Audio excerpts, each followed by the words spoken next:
Hello,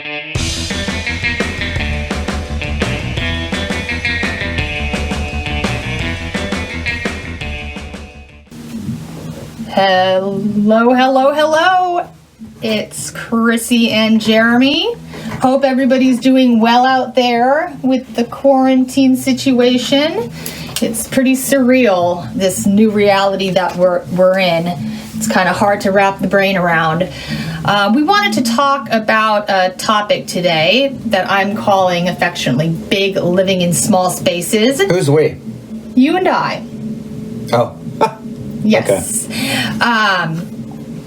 And this is a topic that I've been thinking about lately, as the quarantine, I suspect, is probably causing people to reevaluate their living spaces. And I mean, I don't know about you, Jeremy, but I realized how little of our home we actually use on a day-to-day basis. And in fact, I saw an interesting article a while back. I'll try to pull it and link it to the comments, that had a heat map of a house. It was like a 3,000 square foot average American home, and it monitored the spaces that people were in over the course of a week, and it found that there were rooms and spaces that they didn't even barely occupy. And I personally love living in right now we're in 1,000 square feet in a 3-bedroom, 1-bath, and it feels palatial to me because I spent many years in San Francisco in what you would call a micro studio, about a 325 square foot studio in Nob Hill. And Jeremy is no stranger to small spaces himself, as he's spent many years living aboard boats. A sailboat. A sailboat, and also, what was the Donzi? That was what would you call that? 32-foot. Motorboat, speedboat? Yeah, motorboat. Yeah. So I just wanted to discuss a little bit about my experience living in a tiny studio, because a lot of people are curious about what that was all about, and why I loved it so much. And you might be saying, Chrissy, you work in real estate. Why would you be trying to convince people to live in a smaller space? I think it's not for everyone. I think people need to decide for themselves what sort of living space works for them, how much square feet they need. But I do suspect that a lot of us are living in a larger footprint than we should be living in. So I found an article recently that said, to that point, new U.S. homes today are 1,000 square feet larger than they were in 1973, and our living space per person has nearly doubled. And, you know, it brings to mind McMansions and all that. I think that in the last several years, developers are getting smarter about it, but not to go into all of that. So I wanted to talk a little bit about our studio. I was remembering quite fondly my experience occupying this little studio. And I think about it whenever I see these tiny house living type shows on HGTV, and everyone seems to be kind of intrigued by like tiny houses specifically. What's funny though is that I think the tiny houses have a lot of like intrinsic flaws. And this is something that you don't realize until you've lived in a small space in reality. Like, it's cute, and I think a lot of them would be great for weekend getaways, but on a day-to-day basis, I don't know. Some of them even have compost toilets. I don't know if I could live in a space where I'm literally going to the bathroom in what is essentially a litter box. And then some of them, you see like families of 5 all squished in with the dog, living out of this, you know, I don't know what sort of statement they're trying to make. So all right, listen, you talk about families of 5 living out of a small little place, and they're not trying to make, everyone thinks, well, I'm going to be happy if I get this big house, and I'm going to be happy if I get this, and I'm going to be happy if I get that. You know what? You're not fucking happy with anything, period. And the reason why you're not happy is because you're not happy with yourself, you're not happy with your partner, you're not happy with your kids, you're not happy with your job or what you drive or anything else. And then when you do get all of it, then you're still chasing that dream and chasing, What happens is that you find out once you get the McMansion and the Mercedes-Benz and the hot chick with the inflated tits and all the shit going on with it, guess what? You're still not happy. I've had it. It didn't make me happy. And I'll tell you the secret to happiness. What's the secret? The secret is you have to be content with yourself and not chase what everyone else has. Because once you dig into those people's lives, they're full of shit and they're just as unhappy as you are. I think that's ultimately the spirit of the tiny house. But it can, it's kind of an extreme on the other end of the spectrum. I know a family in Mexico, a good friend of mine and his wife and 3 children live in a 28-foot trailer on a piece of property that they own. They steal electricity because there's no way of really getting electricity. They dig a Hawaiian trench and they use the restroom in that. Then they dig it up and they move a trench in a different location. And they're the happiest family in the world. I've never seen them fight. A little arguments here and there. But yeah, if you don't know what happy is. Because if you're happy, you can live anywhere, any place, anytime with nothing. Material shit does not make you happy. I know for people that know me, that's a pretty bold statement. Okay. I took some notes on this topic because I'm a nerd and I want to make sure that I got all my thoughts out on this matter, because there are pros and there are cons, and it seems like they only talk about the pros when you watch these tiny house programs, and they don't really get into the cons. One thing that I noted that people don't tell you about living in a tiny space is the smells and the ventilation can be an issue. And what tiny space are you talking about? Any tiny space. Like what? Any tiny space. Like, give me an example. Anytime your kitchen is like 6 feet from your toilet. No, okay. Okay, Jeremy. Let's talk about my studio specifically. Let's get into it, all right? So I lived in 325 square feet. With no ventilation. No ventilation. But if you live on a sailboat, you have ventilation. Okay, if you live in a tiny home... we're going to get to that, because I have some questions to ask you about your sailboat living, for sure. And I think people are fascinated about sailboat living, more so than living in a studio. Go ahead. I got some questions. I'm going to give you a little interview. But before we get to that, I want to talk about... My building had no ventilation, right? Basically, the only ventilation was a central airway. It had one small window from the bathroom going out into a terrarium type looking deal that had zero flow. Which is basically a de facto pigeon coop. We had another window in the kitchen that went out into the same area, the de facto pigeon coop, as you would. And one window in the main room that went out to the homeless man that lived underneath the window. Yes. Not always. But. Sidewalk level so that everybody walking by could see us. It was interesting. It was like we were living in a fish tank in an aquarium, because everybody would look in. Remember, they would all turn their heads and look in at us. So we had to either keep our blinds closed all the time, or if we kept them open, just know that we were essentially on display. Conceiving summer, we had an audience. Oh, gross, Jeremy. People don't want to hear that. God. That's fucking funny. You made me lose my train of thought. So that's one thing. It's just the cleanliness factor. Plus, the building was built in, I believe it was 1909. It was in Nob Hill, San Francisco. So most of the buildings that are in Nob Hill were built around... well, let's see. When was the Great Quake? Was, I think, 06. So most of the homes and apartments were built there a couple years after the Great Quake. So it's a very old building. We had issues. The hallway wall was buckling in. No, it was... let me explain how this was. Take a wall 20 feet long, 8 feet tall, and turn it into a fat man. It was... belly. Bulging. It was bulging out into the hall. Yes. It was in. And the reason why that happens is because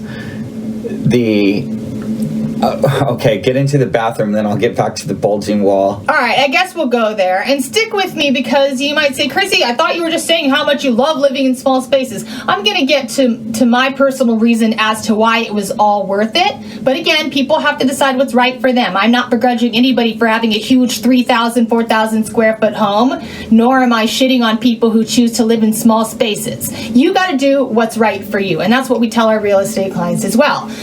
All right, so here's what happened. We were talking about the stinkiness. I lived in that stinky studio. Apparently, I was totally nose blind to Do you know why it was stinky? Over the years. It was stinky because you had a cat. Well, I had a cat. You had zero ventilation. Yeah. And you didn't clean the cat box out as much as you should. Moldy building. A lot of buildings in San Francisco struggle with major mold problems. Lots of black mold. And we had it bad. Unfortunately, my landlord was a total slumlord. I'm not going to go down that freaking rant because I don't want to go there right now. But there was well, Jeremy, tell them about the bathroom ceiling. So the bathroom was flaking, and I took a knife and I tested the area, and it was soft. And then I pulled back a little area that was falling down, and that little area eventually turned into about 2 square feet. And the entire bathroom, all the rafters, all the cross members, all the fire blocking, everything in there was black mold, rotten, saggy, soggy wood. It went into the it had double gain headers on the wall next to it, which would be the bowing wall, and those headers had given out and were so rotten that it was pushing everything down and squatting the first floor. Yeah, so. It was pretty scary stuff. And I was in that apartment for a good 8 years before we started peeling that onion back. So what did the landlord do when we told her about it? She sent in her little 89-year-old handyman, bless his heart, and he just did a patch job, a shoddy patch job, and then repainted it with what was surely the cheapest paint they were able to find at Sherwin-Williams. It was a high gloss. Sherwin-Williams? No, Sherwin-Williams sells great paint. You know where he got it? He got it from the Russian store. Up the street on Leavenworth and whatever. Love them. But yeah, they got it from a bargain bin somewhere because it was a glossy cat puke yellowish green with a high gloss. Horrific. It was the worst patch job and it was the worst paint job. And I said, this isn't safe. I told the landlord, I said, we need a solution. You need to get rid of this mold. And she said, oh, you pregnant? You shouldn't be in here anyway. Wait, okay, let's love your racist accent. She said, specifically, this is her exact phrasing. She said, it's okay because that you're fine. You've been breathing this for the last 8 years, but it's not safe for a baby. You're about to have a baby. You shouldn't be living here. Why didn't we sue them? As we all know, which, as we all know, is housing discrimination. Oh man, we could have taken it to the Chronicle, but I didn't do it. And once again, those of you that are listening that know me, they're saying, "What, Jeremy? You didn't sue the shit out of this lady?" No, it was my idea to leave, just get her deposit back and leave, and not. I didn't want to hurt that lady. We could have really messed her up. Because that kind of stuff really, really hurts people. She's worst. And she is a bad person. Mm-hmm. But what if we did something and it was so just traumatic to her that the rest of the people in the building had to move out? What if we fucked her so bad that we accidentally screwed the rest of the people that didn't need to get screwed? What if those other people couldn't find other places to live and other places to, That's why I didn't do it, because I didn't want to screw the tenants. Yeah. Fuck her. Yeah. But I didn't want to take it to the next level because I didn't want to hurt people. I hear you. Yeah, and you had to pick your battles. I was 8 months pregnant at the time. I didn't have the energy. I just wanted to get out of there and move somewhere that was safe for my health and for our daughter's health. You can't have a newborn in a black mold room. Anyways, it was great to live in that small space. Yeah. because Chrissy and I both like to be shoved up against the wall, all the doors closed. For some reason, we like small spaces. I like heavy blankets. Yeah, I don't know. We just let me. This is what I was going to swing back around. I need to call my therapist. Let me. Yeah, weighted blankets. Oh boy. This is what I was going to swing back around to, and I'm actually going to link. I have a largely defunct mom blog. I'll provide a link to an article in the comments if you're interested in checking it out. Basically, that goes into more of like small space living and also some helpful information about housing rights. So I'll link it in the comments, and it goes a little bit more into my experience living there. To me, it was worth it. For the mass majority of the time that I lived there, because for me, small spaces are cozy and safe, and I liked the minimalism aspect of living in a space like that. Forces you to sort of evaluate the possessions that you have and the possessions that you bring in. I have to stop you. Can I ask you a question? Yeah. Okay. So everyone listening is going to say the same thing. Yeah. You like the small living, and you like the small area because it's safe, yet you live in one of the largest cities in the world. I don't understand the logic behind that. Wouldn't you rather live in a little 300 square foot studio and live in the mountains where there's no one? No, because there's like serial killers, and I've seen scary movies that take place out in the serial killers out in the wilderness, like knife wielding maniacs. Like I would feel vulnerable not having neighbors for miles around. I felt you know what? in cozy. Here I go. Knife wielding maniacs. Yeah. What about the time we stood out on the corner and the naked guy on top of the 7-story building was hurling bottles down into the middle of the street? What was that? 100 feet from our house? And you're saying, ooh, knife wielding maniacs. What about the crazy people that were shooting up heroin? No, the idea of living in a place where there's no witnesses. Oh, so vulnerable. Oh, so if you get killed, you want to witness. If someone throws a bottle at you, you want to witness. If someone runs after you and stabs you with a hypodermic needle and shits on your doorstep, you want to witness. I like being surrounded by humanity. Oh. The good, the bad, the ugly. Let me tell you one story before we get into Jeremy. My questions for Jeremy and his Captain Ron days. I wanted to tell a short story that sort of encapsulates why I loved living in this little cozy, adorable little pocket-sized stinky studio for as many years as I did, and I stuck it out for a good many years. Are we recording? Get to the point. Okay, so there was a terrible storm that came over San Francisco. So this was well before Jeremy decided to shack up with me. I was living by myself, and there was a massive storm for which us Californians were woefully ill prepared, and of course, flooding in the streets, panic, mayhem, anarchy. All of the city was a blackout. I was working at an art gallery on Fisherman's Wharf. We had to close the gallery, and I made my way home on the bus. I would take the bus to and from work every day, the 47 down Van Ness, and we parked at it stopped on Van Ness at the busiest, if anyone is familiar with San Francisco, it's an extremely busy street, a main artery of the city. And all of the traffic lights were out, so I had to literally, like a game of Frogger, jaywalk across Van Ness. It was terrifying. I made my way back.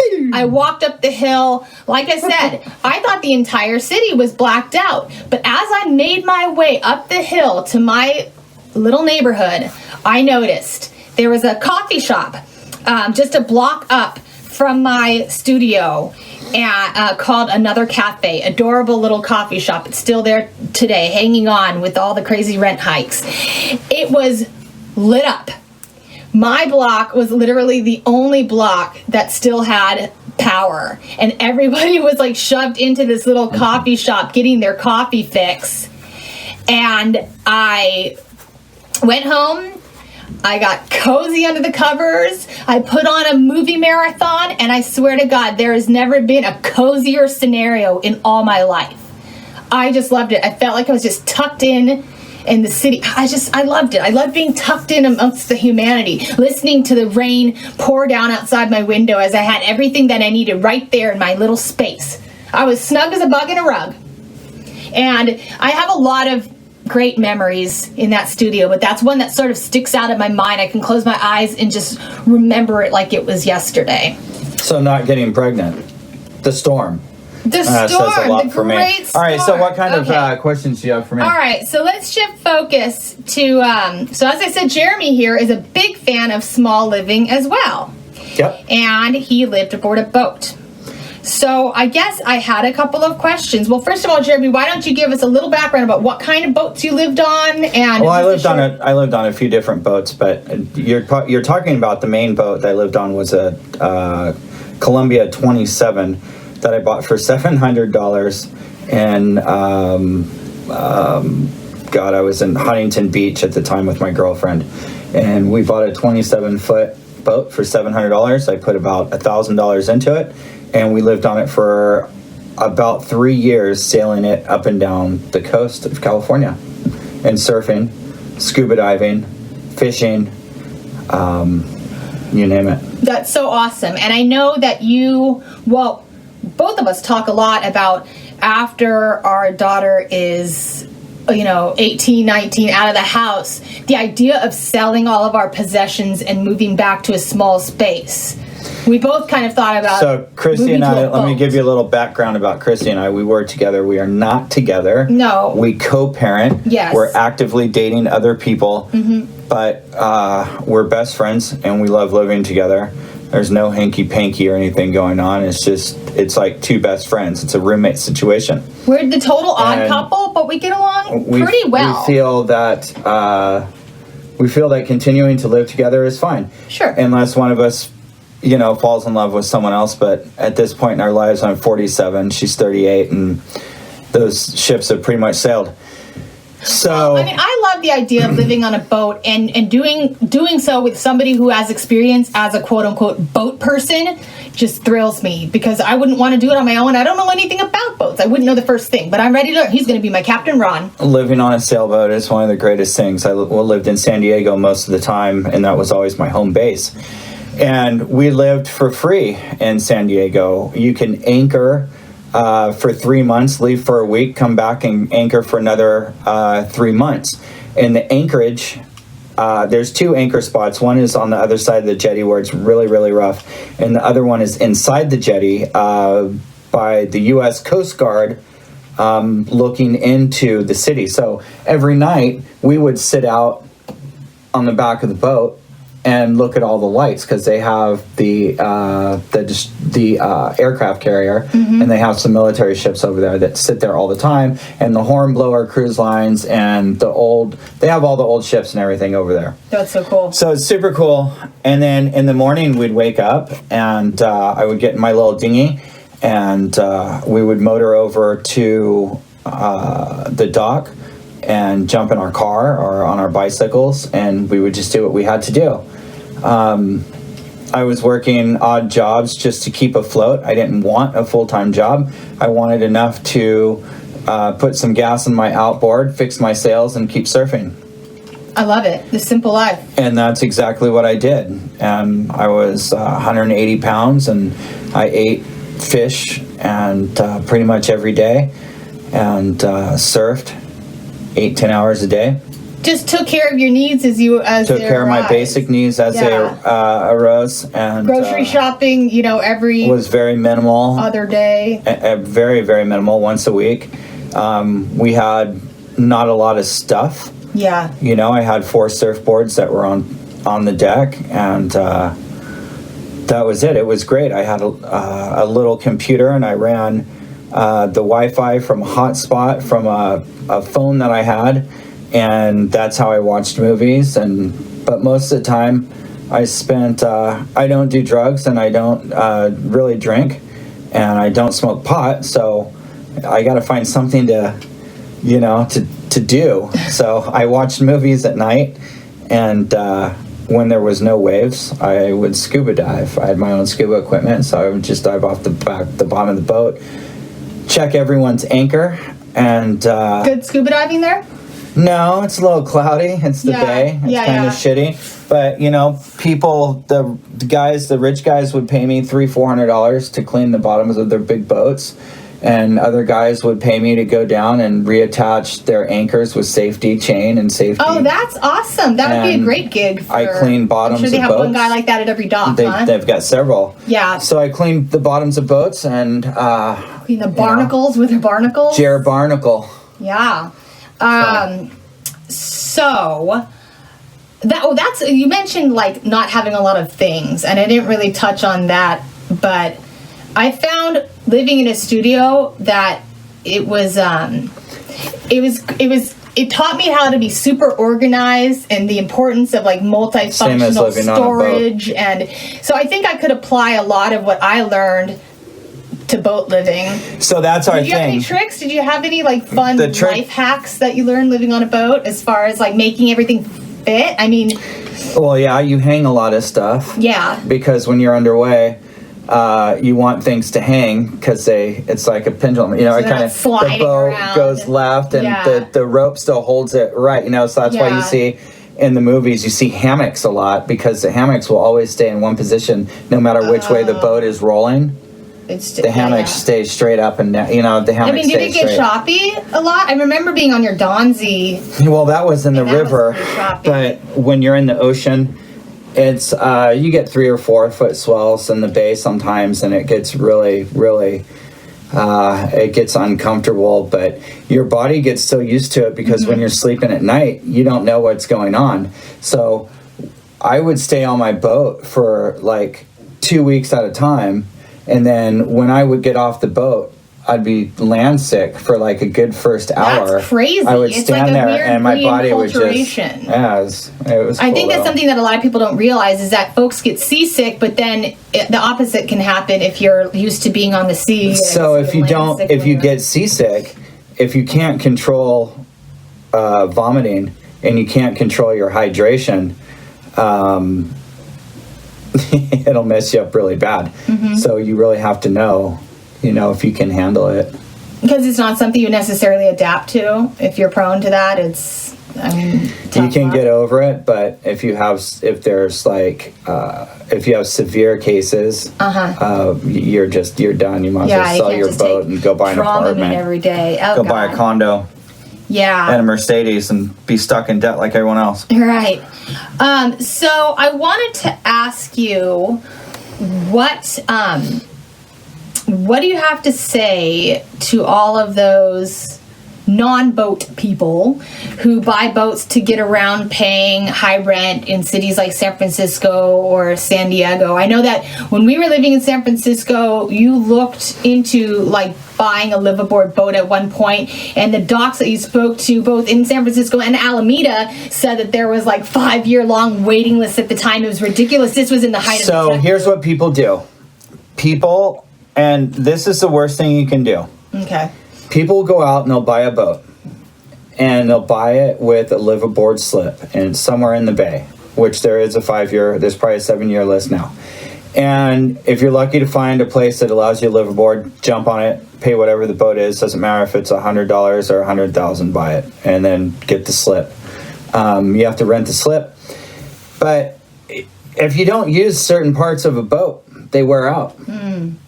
So if you don't know how to keep up with your bilge pumps, if you don't know how to keep up with your stuffing box in a sailboat, if you don't know how to keep up with everything, if you don't know how to do the maintenance on a boat, don't buy a fucking boat. Okay, but what if someone wants to learn? Like, where would they go? Is there a place that they can go to You better have a friend that has owned boats his entire life or been on boats his whole life. So it's one of these Or you call someone like me and say, hey, like my friend Captain Ron. Ivan, his wife's dad wants to buy a sailboat, and he asked me if I would go down and help sail his boat back from Florida in different areas. And so if he ever buys one, I'll go with him because I can... I don't have any problem doing that. So it's sort of one of those things where you have to have a connection to a certain degree, or else be bold and reach out. Or you have to pay someone. Get into it. Or you have to pay someone $500 an hour Ugh. to take your boat. Yeah. And then you have to take your boat to a haul out and pay $1,000 to anywhere from $1,000 to $30,000, depending on what size boat you buy. $1,000 to haul it out. $500 an hour. And then then you need bottom paint, and you need zincs, and you need the list goes on and on and on and on and on. Still sort of makes more sense to me than a tiny house. It does. Tiny houses because are crap. there's so many issues with tiny houses. Craftsmanship oftentimes sucks. It's expensive.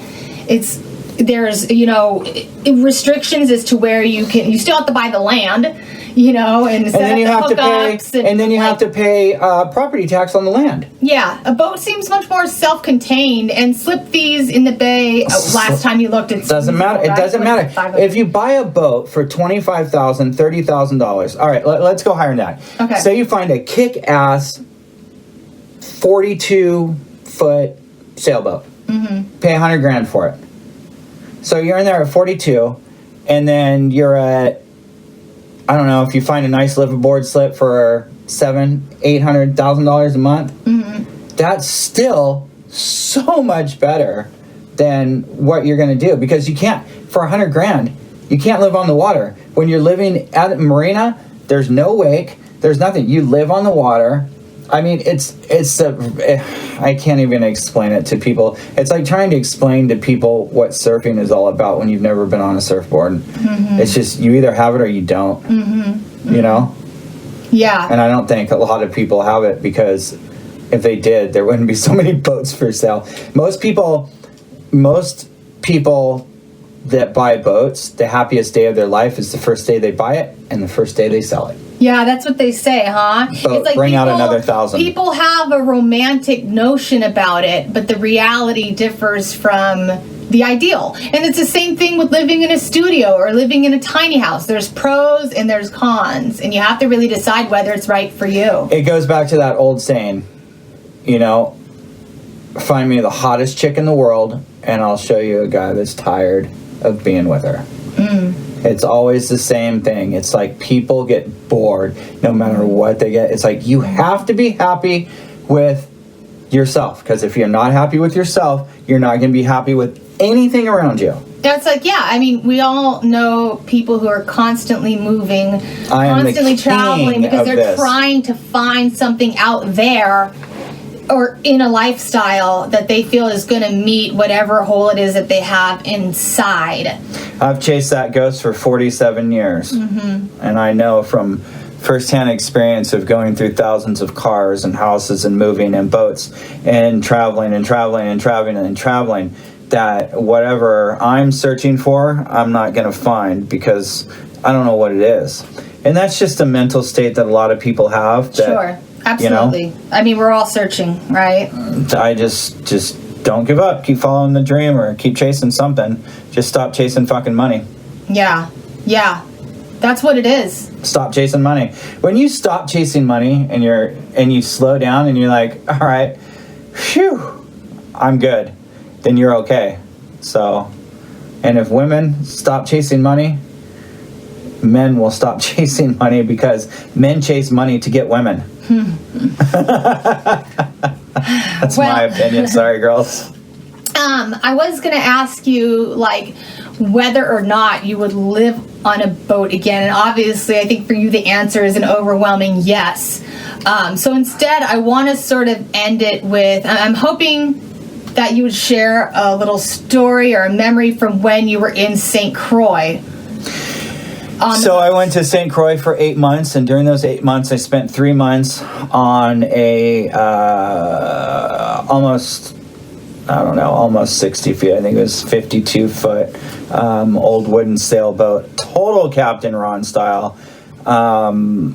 It was in Frederickstead, and we took it over to Christianstead, over to the other side of the island, and I helped build a bar there called You Are Here, and when you are super tan and you've been wearing shorts and flip-flops for 8 months and you get on and off a boat, I'm not a supermodel, but I'll tell you what, living on a boat and just cruising around the islands like that, I definitely was dating women that were above my How did I know this story would involve dock hose? We've got plenty of them here in Sacramento too. We're on the water. The best part about living in St. Croix for those 8 months was cruising around the islands and scuba diving, huge reefs, huge walls. People want to know, where would I rather live in my whole entire life? If I could, I'd live underwater, because there's nothing better than seeing a sea turtle half the size of a VW bug and looking into its eyes underwater, and seeing this sea turtle, this big, huge turtle, look at you. It looks like an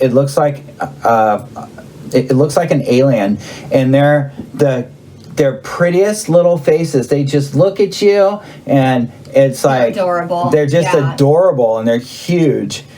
So underwater, where would I want to live for the rest of my life? In like a glass dome underwater, if such a thing exists. Underwater is the best place in the entire world. There's nothing better. Sea turtles are pretty fun, because when you're on the surface, they got their little heads poked up there. Between 35 and 60 feet. Okay. When the sea turtles are on the surface, as you know, they got their little heads poked up, and it's like, oh, cute little turtle. And then you duck under, and it's like, oh, big old shell. Like their size sort of like betrays you. Have you found that, Jared? Like their heads dwarf their bodies. Yes, and you're surprised by it. You're like, you don't realize how big a turtle you're.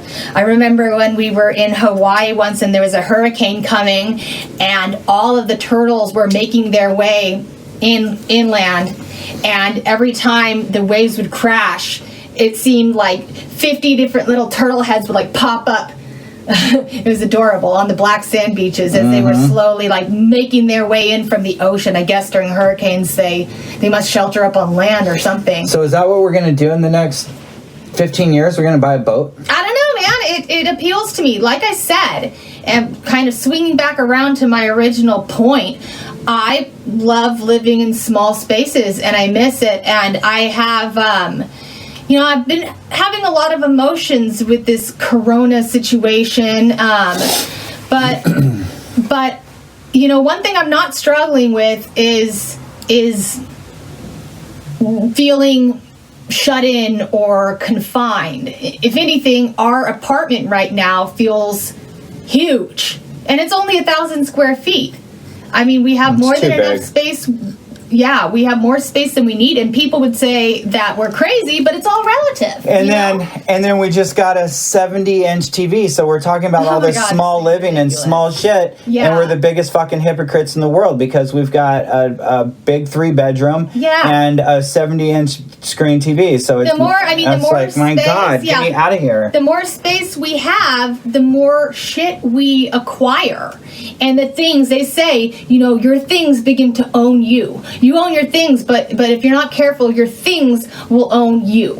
And again, I probably shouldn't be like cautioning against this, because I'm in real estate, but bigger isn't always better. And it's, some people love having lots of things. More power to them. But I actually find it to be very cleansing when I'm able to go through and just get rid of a bunch of shit. And maybe I'll do that. Maybe that's the next project I'm going to take on during the quarantine, is going through and just organizing and KonMariing to my heart's content.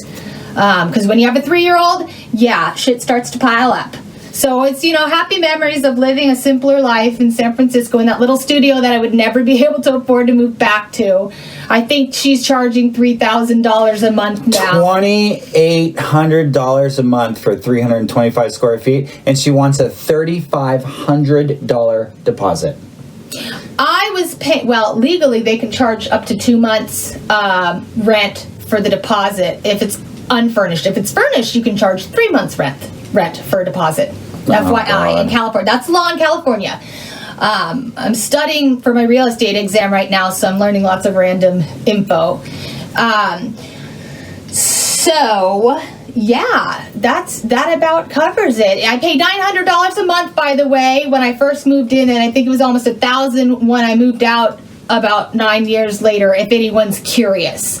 Also, if you guys have any questions for either me or Jeremy when it comes to studio living or boat living, or if you have, if maybe you're considering one or the other and you want some advice or you've got some queries, please feel free to reach out to us either on Facebook or on YouTube.